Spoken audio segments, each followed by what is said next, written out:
Operation सिंदूर में जिन ठिकानों को टारगेट के लिए चुना गया था वो केवल आतंकी कैंपों को ध्वस्त करने के लिए नहीं था। टारगेट वो आतंकी चेहरे थे जिन्होंने वर्षों से आतंक की फसल खड़ी की थी। बहावलपुर में निशाना जैश ए मोहम्मद का मसूद अजहर था और मुरीद के का टारगेट लश्कर तैयबा का हाफिज सईद। मसूद अजहर आतंक का वो चेहरा है जो सबसे पहले भारत के टारगेट पर आया था और भारत के शिकंजे में भी आया था, लेकिन एक और खौफनाक साजिश रचकर शिकंजे से छूट गया था। भारतीय सेना ने जिस बहावलपुर पर स्ट्राइक किया है वहीं पर मसूद अजहर के आतंकी संगठन जैश ए मोहम्मद का आतंकी अड्डा है। बहावलपुर पाकिस्तान का 12वां सबसे बड़ा शहर है जो लाहौर से 400 किलोमीटर दूर है।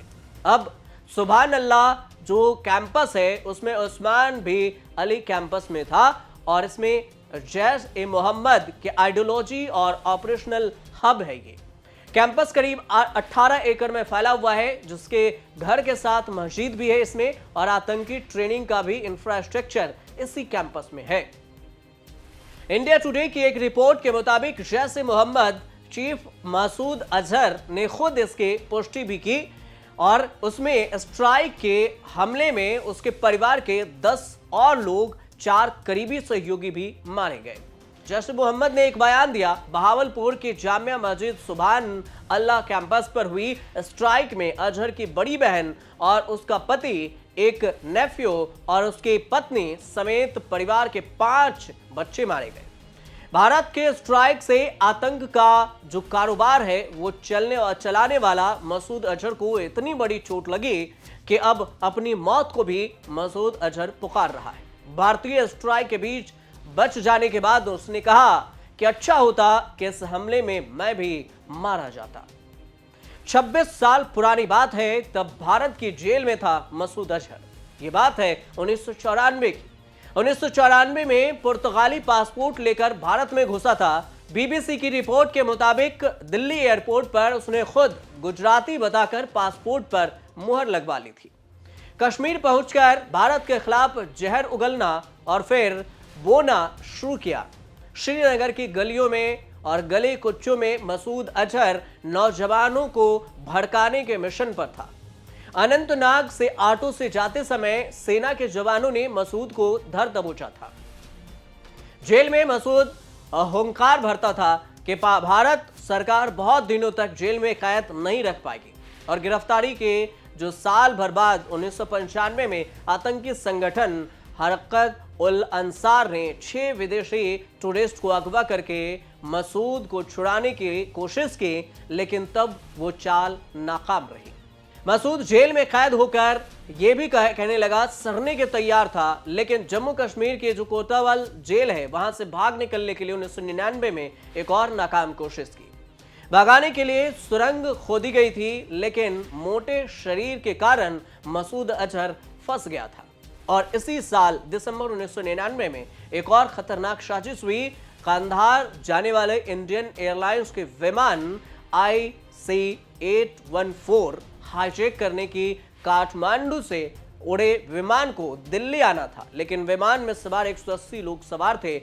अमृतसर से लाहौर होते हुए विमान हाईजैक होकर कंधार ले जाया गया और तब मसूद अजहर को छुड़ाने के लिए भारत सरकार को डील ऑफर हुई, यात्रियों को छोड़ देंगे लेकिन मसूद अजहर को रिहा करना होगा। और यही सबसे बड़ा आतंकियों के साथ जो बात थी, आतंकियों के कायराना हरकत ये भी था। तब देश में अटल बिहारी वाजपेयी की सरकार हुआ करती थी और 8 दिन तक विमान कंधार में खड़ा रहा। तब अफगानिस्तान में कंधार पर तालिबान की हुकूमत थी और तालिबान ने आतंक के इस साजिश में आतंकियों का साथ दिया। आतंकियों ने विमान यात्रा रूपन कातल्याल की हत्या भी कर दी थी और बेगुनाह यात्रियों के जो जान है वो सलामती के लिए मसूद अजहर समेत 3 आतंकियों को छोड़ने के लिए सरकार तैयार हो गई। और तब के विदेश मंत्री जसवंत सिंह विमान बेहद ही खतरनाक मसूद अजहर और फिर उनके जो साथियों हैं उनको लेकर कांधार छोड़ने गए थे। ये वो वक्त था तब अजीत डोभाल भी जसवंत सिंह के साथ थे। सरकार ने यात्रियों को भी बचा लिया, लेकिन मसूद और फिर जगह छोड़ने को बहुत भारी पड़ गया और फिर कंधार के लिए आज तक बीजेपी को सुनना पड़ रहा है कि उसी की सरकार ने कंधार में आतंकियों को छोड़ा। और तब से मसूद अजहर भारत के हाथ नहीं आया, लेकिन भारत के खिलाफ लगातार साजिशें रचता रहा। मसूद अजहर का जो बनाया जैश-ए-मोहम्मद जैम वही संगठन है जिसने 2019 में पुलवामा में हुए आतंकी हमले की जिम्मेदारी ली थी और तब 40 जवान शहीद हुए थे। मसूद अजहर पर भी पठानकोट में आतंकी हमले कराने का आरोप लगा था और भारत की कोशिशों से ग्लोबल आतंकी घोषित हुआ मसूद अजहर। और अब एक बार जब भारत की सरकार ने ऑपरेशन सिंदूर किया भारतीय सेनाओं ने, तो अब उसके परिवार के लोग जब मारे गए हैं, तो अब मसूद अजहर ये कह रहा है कि काश हम भी इसमें मारे गए होते और हम जिंदा ना बचते। आगे की कार्रवाई के लिए भारत सरकार की तरफ से जो सेना है वो तैयारी कर रही है। आगे क्या कुछ होगा ये आने वाले वक्त में पता चलेगा। फिलहाल आप देखते रहिए न्यूज़ पर।